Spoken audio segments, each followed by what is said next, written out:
هم في كل اقليم وخصهم من بين حملة الشرع بمزيد التشريف والتكريم والصلاة والسلام على إمام أهل الحديث سيد الأبرار وآله الطيبين الأطهار وصحابته المهديين الأخيار أما بعد فأعوذ بالله من الشيطان الرجيم فذرني ومن يكذب بهذا الحديث سنستدرجهم من حيث لا يعلمون اہل الحدیث هم اہل النبی وإن لم يصحبوا نفسه فأنفاسهم صحبوا اہل الحدیث اصحابۃ الحق فازوا بدعوت سید الخلق ما اہل حدیثیم دغارا نشناسیم با قول نبی چون و چرا نشناسیم ما اہل حدیثیم دغارا نشناسیم صد شکر کے در مذہب ماہی لاؤ فنیست اہل دل اہل نظر اہل خبر اہل حدیث اہل دل اہل نظر اہل خبر اہل حدیث کشور وحدانیت کے تاجور اہل حدیث رہروان جادہ حق و صدق و صفا حاملین سنت خیر البشر اہل حدیث گمراہی کے ہر دور میں ظلمت کے ہر عہد میں ہے باطل کے خلاف سینہ سپر اہل حدیث حضرات، مرکزی جمعیت اہل حدیث برطانیہ کے زیر اہتمام یہ عظیم الشان کانفرنس جس موضوع پر منعقد کی جا رہی ہے کہ امت مسلمہ کی زبوں حالی اور اس کا حل، زبوں حالی کے حوالے سے زندگی کے کسی شعبے میں نظر ڈالیں، مسلمان کے انفرادی اور اجتماعی حالات کو دیکھیں تو ہر سمت زبوں حالی ہی زبوں حالی، معیشت کا میدان ہو، معاشرت کی زندگی ہو، سیاست ہو، قیادت ہو، انفرادی طور پر گفتار ہو یا کردار ہو، ایک خستگی ہے، ایک گھٹیا پن ہے، نقصان ہی نقصان ہے، کہتری ہی کہتری، ساری کی ساری جہتوں کو دیکھتے ہوئے، اطراف کو دیکھتے ہوئے، شعبوں کو دیکھتے ہوئے ہم یہ بات پورے وثوق سے کہہ سکتے ہیں کہ امت مسلمہ کی جن لوگوں نے رہنمائی کرنی تھی، جنہوں نے ایک ریفارمر کا کردار ادا کرنا تھا، جو ایک لیڈر کی حیثیت سے ہمارے سامنے آنے چاہیے تھے،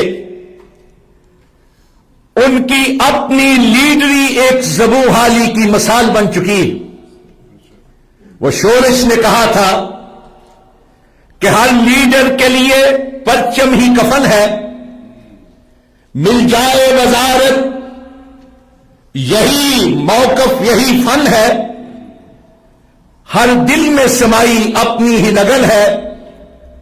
قوم سے کچھ مطلب نہ فکر وطن ہے، جانے کس جرم میں مینا و سبو بیچ رہے ہیں، رہزن ہے شہیدوں کا لہو بیچ رہے ہیں، تولے کی طرح ہے کبھی ماشے کی طرح ہے، ہر چند گناہگار کے لاشے کی طرح ہے، پانی کے کٹورے میں بتاشے کی طرح ہے، جتنے بھی وہ لیڈر ہیں تماشے کی طرح ہے، اب کس سے کہوں کون ہے کیا ہے، بازار میں بیٹھی ہوئی رندی کی حیا۔ آج امت مسلمہ اجتماعی طور پر اگر ذبح حالی کا شکار ہے تو اس لیے کہ اس کی قیادت میں احساس سے سود و زیاں نہیں رہا، اور اللہ رب العزت نے فرمایا تھا فَبِمَا نَقْضِهِم مِّيثَاقَهُمْ لَعَنَّاهُمْ وَجَعَلْنَا قُلُوبَهُمْ قَاسِيَةً کہ جو لوگ اللہ سے کیے ہوئے وعدے کو توڑ دیتے ہیں، اللہ سے عہد شکنی کرتے ہیں، ہم ان پر لعنت مسلط کر دیتے ہیں اور ان کے دلوں کو کٹھور بنا دیتے ہیں۔ کٹھور دل وہ ہوتے ہیں جن میں احساس سود و زیاں باقی نہیں رہتا، جن میں اچھائی اور برائی کی تمیز نہیں رہتی، جو حق اور باطل میں فرق کرنے کی سکت نہیں رکھتا۔ اور یہ ساری کی ساری بنیادی وجہ یہ ہے کہ وہ فکری طور پر ذبح حالی کا شکار ہے۔ وہ اپنے اس مرکز سے ہٹ چکے ہیں، اپنی اس بنیاد سے ہٹ چکے ہیں جو ان کی بنیاد ہونی چاہیے تھی، اور وہ وہی بنیاد ہے جس کی طرف آپ کو آپ کے یہ قائدین دعوت دینا چاہتے ہیں، جس کی طرف اہل حدیث اکابرین شروع سے لے کر آج تک بلاتے رہے، جس کے لیے کانفرنسیں منعقد ہوتی ہیں، اجتماعات ہوتے ہیں، ہمارے دائی، ہمارے مبلغ، ہمارے خطیب انفرادی اور اجتماعی طور پر ایک پکار اور بلند کرتے ہیں، ایک دہائی دیتے، وہی دیرینہ بیماری، وہی نامحکمی دل کی، اور علاج اس کا وہی آب و نشاط انگیز ہے ساتھی، وہ ہے اپنے مرکز کے ساتھ جڑنا، اور پوری دنیا کے رہنے والے مسلمانوں کا مرکز ایک ہی ہے، اور وہ مرکز انسانوں کا وضع کردہ نہیں، انسانوں کا بنایا ہوا نہیں، انسانوں کا تلاش کردہ نہیں، وہ مرکز وہ ہے جو اللہ رب العزت نے اتارا تھا، اور وہ مرکز ایک ہستی مبارکہ ہے، آمنہ کے لال کی ہستی، مکہ کے در یتیم کی ہستی، مدینہ کے تاجدار کی ہستی، نبیوں کے ایمان کی ہستی، رسولوں کے سردار کی ہستی، اس کی طرف آپ اگر جڑیں گے، اس کی طرف جائیں گے، اس سے اپنا تعلق خاطر مضبوط کریں گے، تو سمجھ لیجئے آپ کی ساری کی ساری فکری ذبح حالی یکسر خوشحالی میں بدل کر رہ جائے گی۔ حضرات، ہمارا مسلک، ہماری دعوت، ہماری پکار، ہمارے قائدین کی محنتوں کا ثمرہ ایک ہی ہے کہ ایک کائنات کے رہنے والوں اپنا تعلق سونے مدینے والے کے ساتھ جوڑ لو کہ اس کی دی ہوئی تعلیمات زندگی کو بہتر کر دیتی ہیں، آخرت کو بہتر کر دیتی ہیں۔ آج لوگ سوال کرتے ہیں کہ یہ اہل حدیث کہتے کیا ہے، اہل حدیث کی پکار کیا ہے، اہل حدیث کی دعوت کیا ہے؟ حضرات، اگر اس چیز کو سمجھ لیا جائے تو سارے کے سارے وہ سوالات، وہ اعتراضات، وہ اشکالات جو اہل حدیث کے حوالے سے ہیں یکسر دور ہو جائیں گے، کہ ہمارے مطمع نظر، ہماری حد نگاہ، ہمارا نسب العین اس کائنات کے اندر صرف اور صرف مدینے والے کی ذات محترمہ ہے۔ ہم ہر ایک کے بزرگ کا احترام کرتے، ہم ہر ایک کی تقریم کے قائل ہیں، لیکن کہتے ہیں تو یہ کہتے ہیں کہ دین اگر کسی چیز کا نام ہے تو صرف اور صرف مدینے والے کی اطاعت کا نام۔ نہیں یطع الرسول فقد اطاع اللہ، جو رسول اللہ کی اطاعت کر لیتا ہے در حقیقت اللہ کی اطاعت کر لیتا ہے۔ حضرات، آج ہستیوں کے نام پر، بستیوں کے نام پر مسالک بنے ہوئے، کوئی امام مالک کی بات کرتا ہے، کوئی امام شافعی کی بات کرتا ہے، کوئی احمد بن حنبل کی بات کرتا ہے، کوئی امام ابو حنیفہ کی بات کرتا ہے، کوئی امام اوزائی کی، کوئی سفیان ثوری کی، کوئی سفیان ابن عیینہ کی، اور بات صرف ہستیوں تک نہیں رہتی، بستیوں تک جا پہنچتی ہے۔ کوئی کوفہ اور بغداد کی بات کرے، کوئی مصر اور شام کی بات کرے، کوئی بریلی اور دیوبند کی بات کرے، کوئی اجمیر اور دہلی کی بات کرے، کوئی لاہور اور پاک پٹن کی بات کرے، اور اہل حدیث بات کرتے ہیں تو صرف اور صرف مدینہ کے تاجدار کی بات کرتے ہیں۔ ہم یہ کہتے ہیں کوئی لڑائی نہیں، کوئی جھگڑا نہیں کہ لوگوں تم نے وہ بڑے بنائے کہ اگر کسی ایک بڑے کو نہ مانا جائے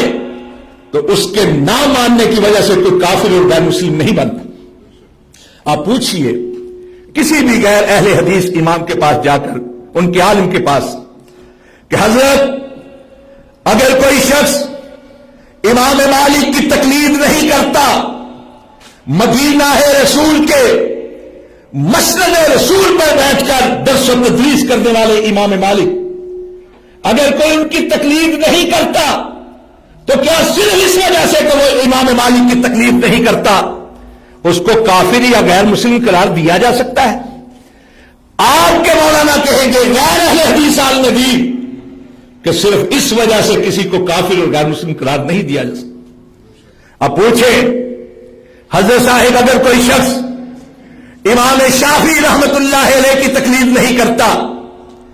خاندان قریش سے تعلق رکھنے والے، آپ کے غیر اہل حدیث عالم دین کہیں گے کہ صرف اس وجہ سے کہ وہ امام شافعی کی تقلید نہیں کرتا اس کو کافر یا غیر مسلم قرار نہیں دیا جا سکتا۔ اب پوچھے حضرت صاحب اگر کوئی شخص حدیث کے بہت بڑے امام 28,000 احادیث کے مجموعے کے لکھنے والے امام احمد بن حنبل کی تقلید نہیں کرتا تو کیا اس وجہ سے اس کو کافر یا غیر؟ وہ کہیں گے نہیں، اس وجہ سے کسی کو کافر یا غیر مسلم قرار دیا جا سکتا نہیں۔ اب بڑے ادب سے پوچھیں حضرت صاحب آپ حنفی ہیں، اگر کوئی شخص امام ابو حنیفہ کی بات کو نہیں مانتا، ان کی رائے کو نہیں مانتا، ان کے فتوے کو نہیں مانتا، تو حضرات حنفی ہونے کے باوجود مولانا فرمائیں گے کہ صرف اس وجہ سے کہ وہ امام ابو حنیفہ رحمت اللہ علیہ کے قول کو نہیں مانتا، ان کی رائے کو نہیں مانتا، ان کے فتوے کو نہیں مانتا، اس کو کافر یا غیر مسلم قرار نہیں دیا جا سکتا۔ آپ جو بیٹھے ہوئے ہیں مجھ سے کہیں گے تو اتنی بڑی بات کیوں کہہ؟ اس لیے کہ ایک طالب علم کی حیثیت سے میں نے فقہ حنفی کی کتابوں کا مطالعہ کیا، کوئی ایک ورق ایسا نہیں کہ جہاں امام صاحب کے قول، فتوے اور رائے سے سب سے پہلے ان کے اپنے شاگردوں نے اختلاف نہیں کیا۔ صاحبین نے امام ابو یوسف رحمت اللہ علیہ، امام محمد رحمت اللہ علیہ، امام ظفر رحمت اللہ علیہ اپنے استاد سے اور اس لیے نہیں کہ استاد کے گستاخ تھے، اس لیے نہیں، ان کے استاد نے ان کو پڑھایا تھا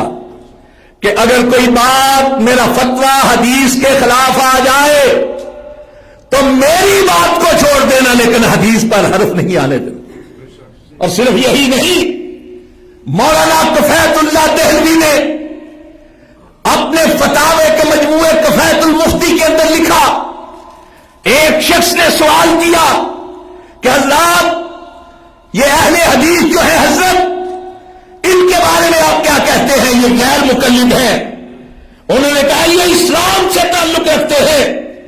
عدم تقلید کی وجہ سے کسی کو کافر یا غیر مسلم قرار نہیں دیا جاتا۔ تو حضرات میں یہ کہنا چاہتا ہوں یہ سارے بڑے بڑے ہیں، لیکن اگر کوئی ان کو بڑا نہ مانے تو اس کو کافر یا غیر مسلم قرار نہیں دیا جا سکتا۔ لیکن اہل حدیث جس بڑے کی بات کرتے ہیں، اہل حدیث جس بڑے کی بات کرتے ہیں، اہل حدیث جس بڑے کو مانتے ہیں، اہل حدیث جس بڑے کی طرف بلاتے ہیں، وہ کائنات کا وہ بڑا ہے جس کو انسانوں کے کسی گروہ نے بڑا نہیں بنایا، جس کو عرش والے بڑے نے بڑا بنایا۔ آمنہ کا لال، مکہ کا در یتیم، مدینہ کا تاجدار، اہل حدیث اس بڑے کی طرف بلاتے ہیں کہ اگر اس کو بڑا نہ مانا جائے تو کوئی مسلمان کہلانے کا حقدار ہی نہیں رہتا. نعرہ تکبیر، نعرہ تکبیر. مولانا منیر قاسم صاحب، ہم بچے تھے، انہوں نے ایک فقرہ بولا تھا، پانی پیے پن کے تو مرشد پڑیے چن کے. ہم نے اس کو بڑا ماننا ہے جس سے بڑھ کر کائنات میں کوئی نہیں، کوئی نہیں ہے اس سے بڑھ کر. دیکھیے 1,24,000 نبی آئے، رسول تشریف لائے، اور ہر نبی ہر رسول اپنے دور میں، اپنی قوم میں، اپنے علاقے میں سب سے بہترین ہوا ہے، سیرت کے لحاظ سے بھی، صورت کے لحاظ سے بھی. کائنات کا کوئی انسان ان کی خوبیوں کا مقابلہ نہیں کر سکتا، ان کے صفات حمیدہ کا مقابلہ نہیں کر پایا. لیکن ہم جس کی بات کرتے ہیں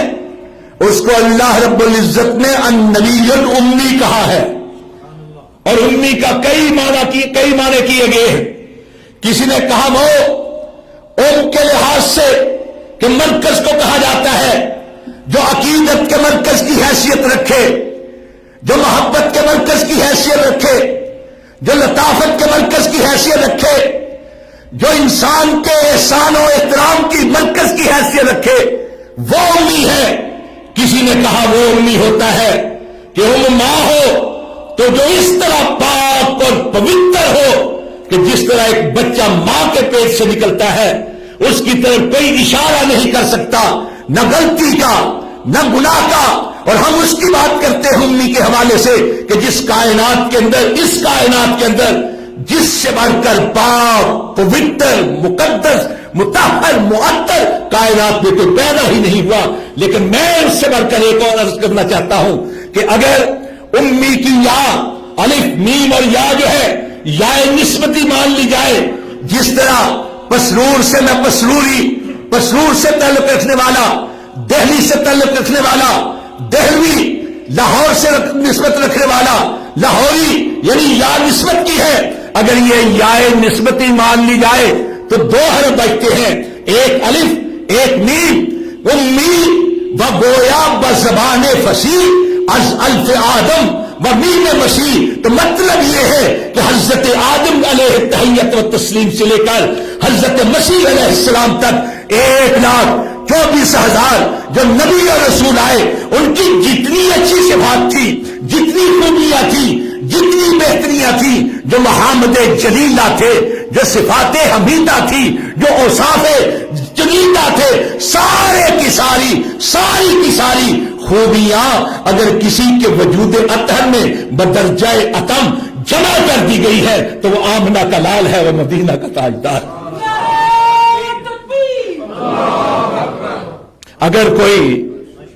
اگر کوئی اس سے بڑھ کر ہے تو ہمیں دکھا دو، ہم اس کی بات ماننے کے لیے تیار. اور اگر کوئی اس سے بڑھ کر نہیں، اور رب کعبہ کی قسم کوئی نہیں، تو پھر ہم کو جو دل چاہے گالیاں دے لو، اس کی تو بات مان لو. یہ ہے ہماری دعوت، یہ ہے ہماری بنیاد. حضرات، آپ نے واقعہ معراج میں یہ سنا ہوگا، ترمذی کی روایت ہے کہ جب براق کو لایا گیا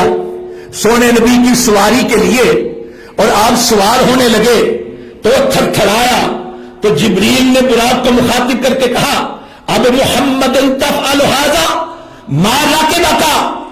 افضل اکرم عند اللہ منہ. کیا تو محمد کریم کے ساتھ یہ شوخی کر رہا ہے؟ تو نہیں جانتا کہ اس سے بڑھ کر اللہ کے ہاں عزت والا کوئی نہیں، کرامت والا کوئی نہیں، بزرگی والا کوئی نہیں. اور حافظ ابن حجر نے امالی کے اندر اور بہقی نے دلائل النبوہ کے اندر ایک اور قول بھی نقل کیا ہے کہ جبریل نے کہا کلبت مشارق الارض ومغاربها لم ارى مثل محمد. اور حضرت جبریل کے اس کہے کا ترجمہ ایک فارسی شاعر نے یوں کیا، کہا کہا گردی دام بسیار خوب دیدام مہر بدا لرزی دام. کہا گردی دام بسیار خوب دیدام مہر تاباں لرزی دام لیکن تو چیزیں دیگرے کہ جبریل نے کہا میں مشرق سے لے کر مغرب تلک گیا، میں نے شمال سے جنوب تک پرواز کی، ہر دور کے سونے بھی دیکھے، منموہنے بھی دیکھے، سندر سروپ دیکھے، چندا کے روپ دیکھے،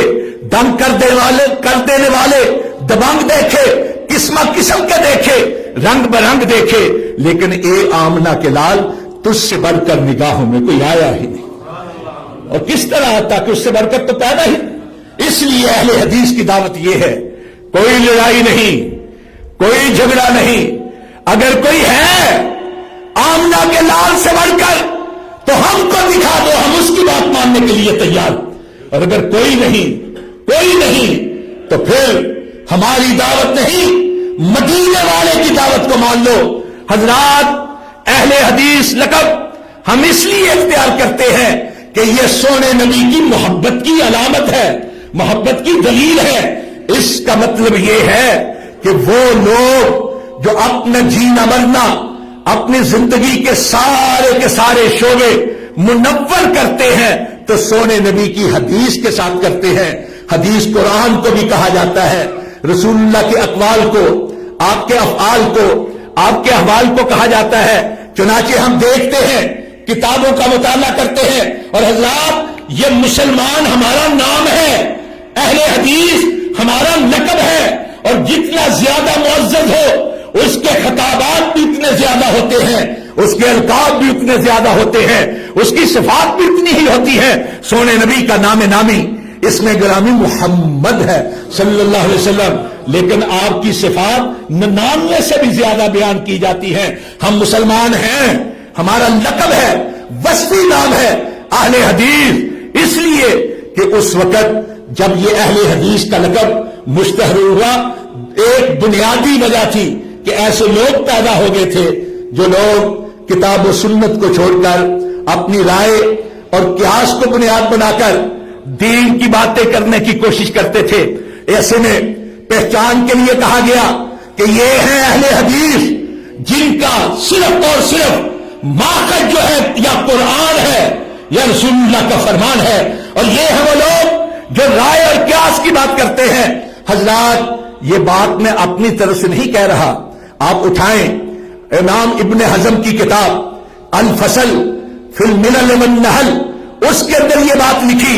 شہرستانی نے اپنی کتاب الملل والنحل کے اندر یہ بات لکھی۔ علامہ ابن خلدون نے اپنے مقدمے کے اندر یہ بات لکھی، اور صرف وہیں تک نہیں رہی، آج جماعت اسلامی لاہور کے اندر ایک کتاب شائع ہوئی مصطفیٰ طباغ کی ترجمہ کر کے، نام ہے اس کا تاریخ افکار و علوم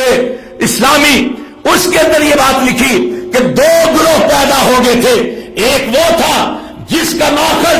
جس کا مطمع نظر یا قرآن تھا یا حدیث تھی، اور ایک وہ تھا جو رائے اور قیاس سے کام لیتا تھا۔ جو قرآن اور حدیث کے ماننے والے تھے وہ اہل حدیث کہلائے، جو رائے اور قیاس سے کام لیتے تھے وہ اہل الرائے والقیاس کہلائے۔ ایک کتاب شاہ جہاں کے دور کے اندر لکھی گئی، عبد الرحمن چشتی نے لکھی، صوفیہ کے ہاں بڑی مقبول ہے، نام ہے اس کا میرات الاسرار، اور اس کے مقدمے کے اندر لکھا ہے کہ یہ کئی 7 صدیوں کے اولیاء پر مشتمل ہے، ان کے حالات پر، اور یہ لکھا کہ یہ کتاب معین الدین چشتی کے باطنی اشارے پر لکھی گئی ہے۔ اس کا ترجمہ لاہور کے اردو بازار کے الفیصل نے شائع کیا۔ اس کے اندر انہوں نے لکھا کہ اہل رسول کے 2 گروہ بن گئے، ایک وہ تھا جو قرآن اور حدیث سے کام لیتا تھا، ان کو اہل حدیث کہا جاتا تھا، امام مالک کے صحاب، امام شافعی کے صحاب، امام احمد بن حنبل کے صحاب وہ اہل حدیث کہلاتے تھے، اور دوسرا گروہ وہ تھا جو رائے اور قیاس سے کام لیتا تھا، ان کا مرکز کوفہ بغداد تھا، اور امام ابو حنیفہ کے صحاب ان کے ساتھ ان کو اصحاب الرائے اور والقیاس کہا جاتا تھا۔ یہی بات شاہ جہاں کے دور کے اندر علاء الدولہ سمنانی نے ایک کتاب لکھی جواہر التفسیر اہدنا الصراط المستقیم کا ترجمہ کرتے ہوئے اس نے یہی بات لکھی۔ حضرات، آپ تاریخ کا مطالعہ کریں تو میں یہ عرض کرنا چاہتا ہوں کہ صحابہ کرام حدیث کے ساتھ محبت کی وجہ سے، سونے نبی کی ذات کے ساتھ، آپ کی بات کے ساتھ، آپ کے اقوال کے ساتھ محبت کی وجہ سے اپنے آپ کو اہل حدیث کہتے تھے، میں حوالہ دینے لگا ہوں، تذکرۃ الحفاظ کے اندر ہے کہ حضرت امام شافعی رحمت اللہ علیہ جلیل القدر تابعی تھے، 500 کے قریب صحابہ کرام سے ان کی ملاقات ہوئی تھی. وہ کہتے ہیں تذکرۃ الحفاظ کے اندر، کہتے ہیں ہم سے بنا نحن من اہل الحدیث، میں اہل حدیث کے ایک بڑی جماعت کے ساتھ ملا ہوں، اشارہ صحابہ کرام کی طرف تھا. اسی طرح اسی صفحے پہ وہ آگے جا کر کہتے ہیں لو استقبلتو مستقبلتو ما حدثتو الا بما اجمع علیہ اہل الحدیث، جو کچھ مجھے بعد میں پتا چلا، اگر پہلے پتا چلتا تو میں کوئی حدیث اس وقت تک بیان نہ کرتا جب تک کہ اہل حدیث سے یعنی صحابہ کرام سے اس کی تصدیق نہ کروا لیتا. یہی نہیں، حضرت ابو سعید خدری رضی اللہ تعالیٰ عنہ ان کے پاس آتے، ان کے شاگرد یعنی خود صحابی ہیں، تابعین ان سے سیکھنے کے لیے آتے تو ان کو کہتے انکم خلوفنا واہل الحدیث بعدنا، تم ہمارے خلیفہ ہو اور ہمارے بعد اگر کوئی اہل حدیث ہے تو وہ تم ہو جو حدیث کے ساتھ محبت کرتے ہو. حضرت امام سفیان ثوری نے کہا تھا کہ ان الملائکۃ حراس السماء واہل الحدیث حراس الدنیا، کہ لوگوں اگر حراس آسمانوں پر کوئی پہرے داری کرتا ہے تو آسمانوں پر فرشتے ہیں، اور زمین پر اگر کوئی اللہ کے معاملات کی دین کی پہرے داری کرتا ہے تو وہ اہل حدیث ہے. اور حضرات وقت میں محسوس کر رہا ہوں، میں آخر سے یہی کہنا چاہتا ہوں کہ اگر آپ اپنے مرکز کے ساتھ جڑ جائیں، سونے نبی کی تعلیمات کے ساتھ جڑ جائیں، آپ کی حدیث کے ساتھ جڑ جائیں، آپ کی ذات کے ساتھ جڑ جائیں، آپ کی سیرت کے ساتھ جڑ جائیں، تو ساری کہتریاں برتریوں کے اندر تبدیل ہو سکتی ہے. یہ چمن معمور ہوگا نغمہ توحید سے. اقول قولی ھذا استغفر اللہ لی ولکم اجمعین.